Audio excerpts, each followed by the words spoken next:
Olá pessoal, nesse vídeo eu vou trabalhar o tema grau de alavancagem operacional e margem de segurança, um tema que é também abordado no capítulo 8 do livro Contabilidade Gerencial, Ferramentas para a Melhoria de Desempenho Empresarial.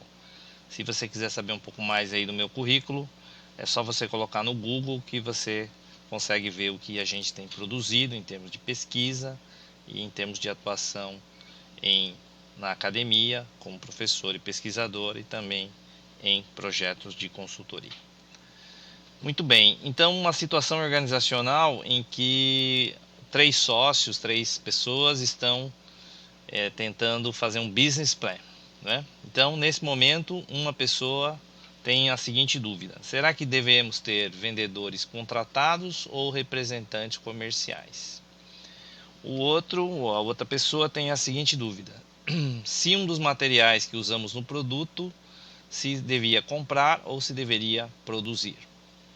E a terceira pessoa se questiona: bom, mas com vendedores contratados, o que aconteceria com o lucro se o volume de vendas cair 20%? Né? Então, são questões desse tipo que você precisa conhecer um conceito chamado GAO, grau de alavancagem operacional. Então, o GAU, a gente faz uma piadinha que o GAU é tanto para o bem quanto para o mal. No seguinte sentido: o lucro oscila para cima ou para baixo, né, dependendo da oscilação das vendas. Então, esse número que faz com que, se 10% das vendas caírem, quanto que o lucro vai oscilar, chama GAU. Então, por exemplo, se o GAU for 4 vezes, o lucro cai 40%. Mas, por outro lado, se a venda aumentar 10%, o lucro também aumenta 40%. Portanto, o GAU é uma medida de risco, né? Ele mede então quanto o lucro varia em porcentagem dada uma oscilação nas vendas. Por isso que essa ideia de alavanca, né? Um esforço de 10% na venda, quanto produz de resultado lá na ponta, que é o lucro operacional. Então, nesse próximo slide aqui, eu mostro duas fórmulas que você pode usar para calcular o GAU. Uma é quando você faz um cenário atual e um cenário novo e calcula quanto variou o lucro, quanto variou as vendas. A gente chama aqui de cálculo a posteriori, né? Ou seja, isso aqui você geralmente faz por simulação. Então, você simula se a venda aumentar, se a venda cair, o que acontece com o lucro. Mas o que a gente sugere como sendo mais importante é o que a gente chamou aqui de cálculo a priori. Ou seja, com base na situação atual, você calcula a margem de contribuição total dividido pelo lucro operacional. Lembrando que a margem de contribuição é quando você desconta da receita todos os custos e despesas variáveis. Então aqui eu faço uma simulação de diferentes estruturas de custos, como que o GAU é útil para determinar a estrutura de custos. Então pega esse cenário A aqui, um cenário B e um cenário C. No cenário A, é uma empresa do tipo A, os custos variáveis representam 700 ou 70% da receita. Custos e despesas variáveis. Portanto, a margem de contribuição é de 300 ou 30%.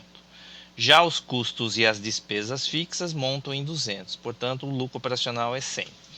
Então, na hora que você calcula 300 dividido por 100, 300 é a margem de contribuição total e 100 é o EBIT, você chega aqui num GAU de 3 vezes.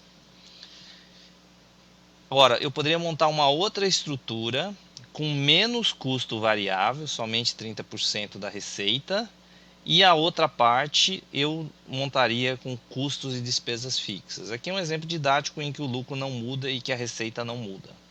Então dá uma olhada nessa B aqui. Ó. Nessa B você tem uma margem de contribuição de 700 para um EBIT de 100.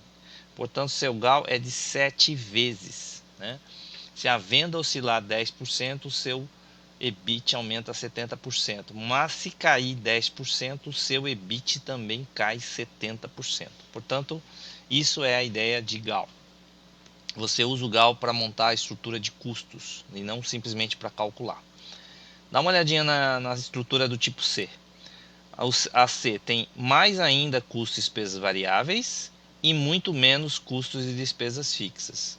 Portanto, aqui você faz 200, que é a margem de contribuição, dividido por 100. Você tem aí duas vezes, né? Então, qual é a estrutura que tem maior risco? Aquela que tem maior GAL.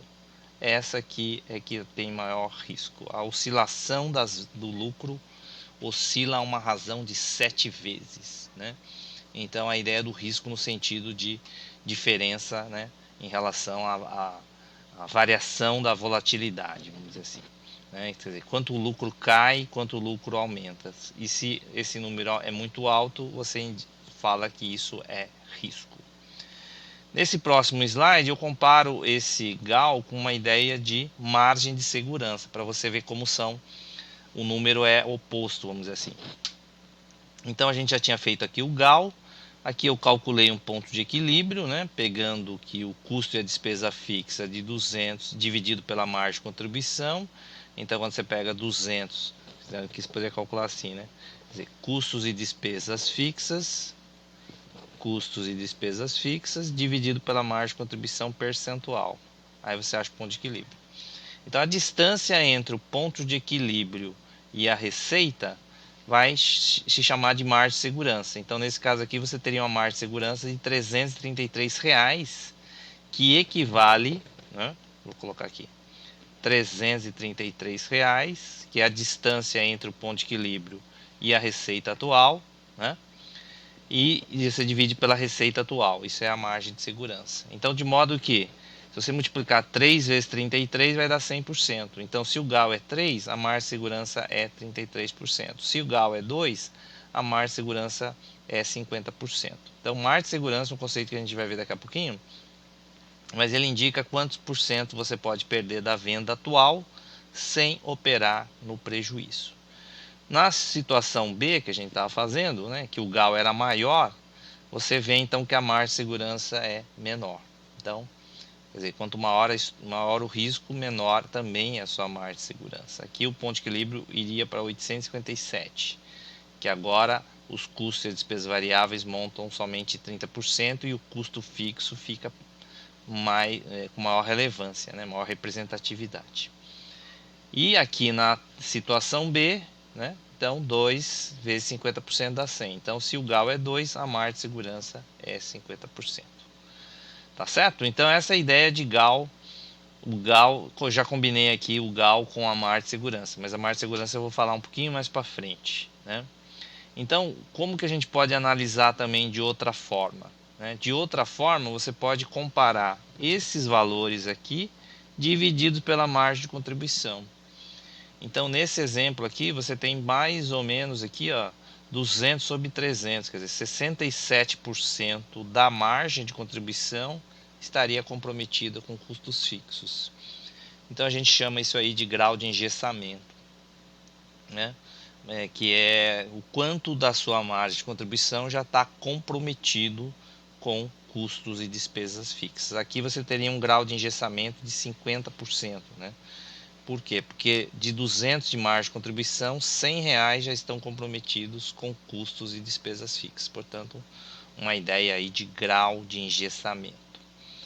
Bom, então a gente está trabalhando que o GAL é sempre utilizado para determinar a estrutura de custos. Então aqui temos uma empresa que tem uma decisão de montar uma estrutura comercial com representante comercial, paga 10% da receita.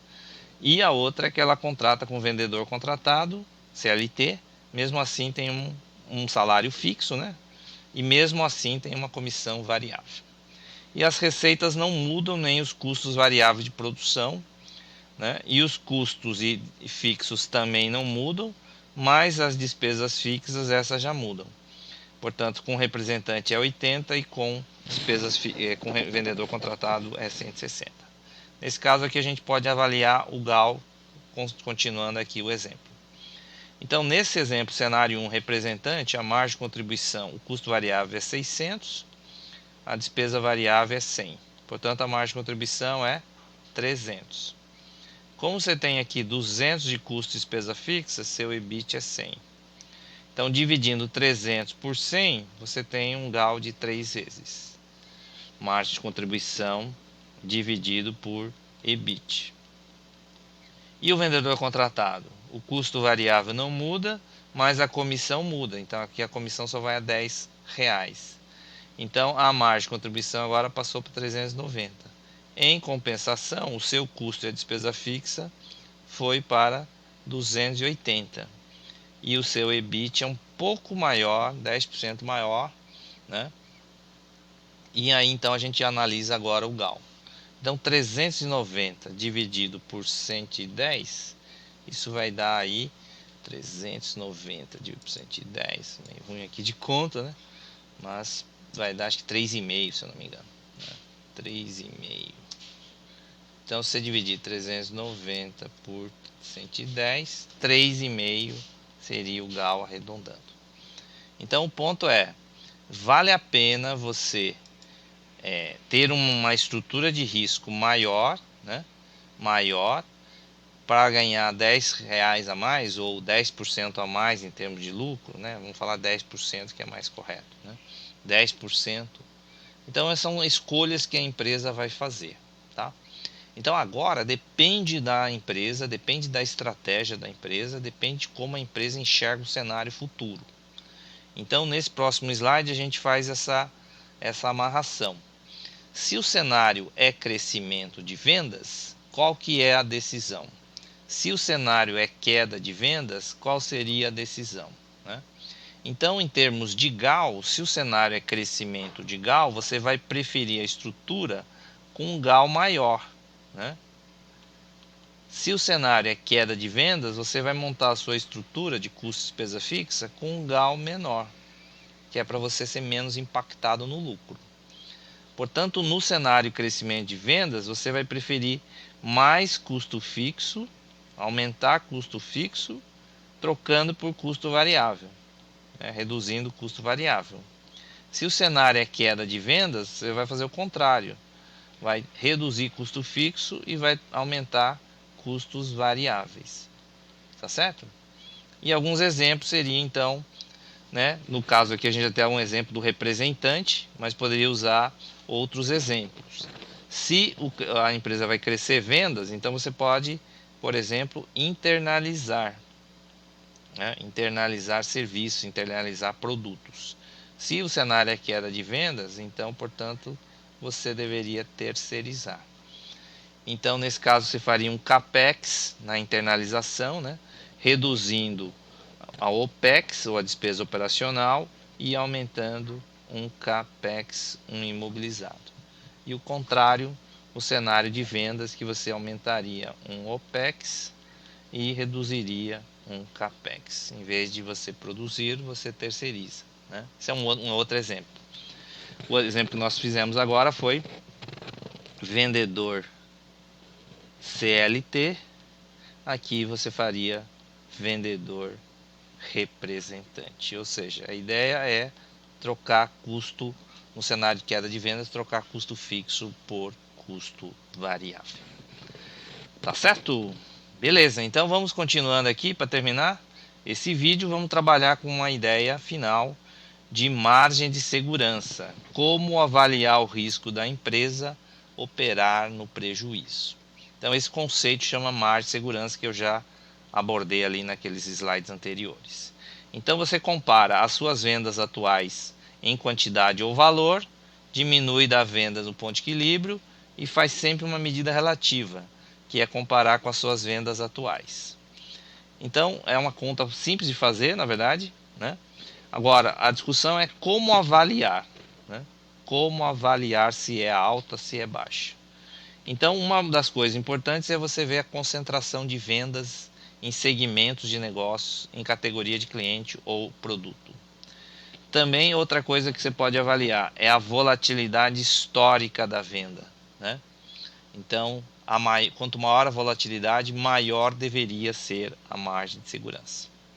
Então, esse é um conceito chamado margem de segurança, ou como a gente brinca nas aulas, o grau de qualidade do sono. Se a margem de segurança é alta, você dorme melhor. Se a margem de segurança é baixa, né, você dorme com mais dificuldade. Um exemplo, então, inicial é a margem de segurança aqui numa concessionária de carros, tá? E a gente vai mostrar a tabela aqui. Mas ele tem clientes de motoristas de aplicativos. E agora as empresas locadoras começaram a ofertar pacotes de locação para esses motoristas.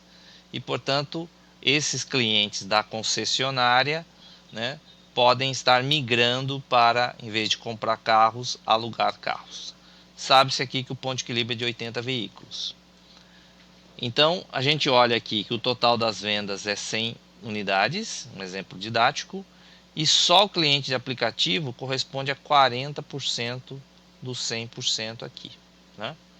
Então, como que você avalia se a margem de segurança é boa ou é ruim? A gente viu que o ponto de equilíbrio, que as vendas atuais são de 100 unidades e as vendas no ponto de equilíbrio são de 80.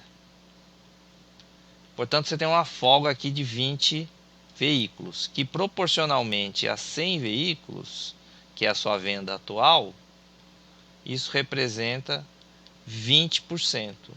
Essa é a sua margem de segurança. Mas quando a gente avalia que um cliente, uma categoria de clientes sozinha, representa 40%, quer dizer, representa 2 vezes a margem de segurança, portanto, na verdade, apesar de ter uma margem de segurança de 20%, ela não é suficiente. Por quê? Porque o principal cliente, né, representa 20%, perdão, 40% das vendas atuais. E esse principal cliente está sob risco de perda. Então você pode perder esse cliente. Portanto, 40%, 20% não é suficiente. Então, margem de segurança a gente sempre olha para a concentração de vendas, isso assumindo que a margem de contribuição é igual para todos os clientes e todos os produtos, porque não necessariamente o maior cliente é o que entrega mais margem de contribuição. Então é uma coisa que você tem que levar em conta também. Você tem que calcular a margem de contribuição por produto e por cliente. Essa ideia de comparar a margem de segurança com a concentração de vendas, você pode trocar também para concentração em termos de margem de contribuição e não só concentração em vendas. Esse é uma dica aí que muitas vezes nem não tem no livro, nos livros textos. Muito bem, com isso aí eu terminei o tema grau de alavancagem operacional e margem de segurança. Até a próxima oportunidade. Espero que você tenha aprendido com esse vídeo e tome boas decisões pensando nos desempenhos de curto e de longo prazo. Obrigado, até uma próxima.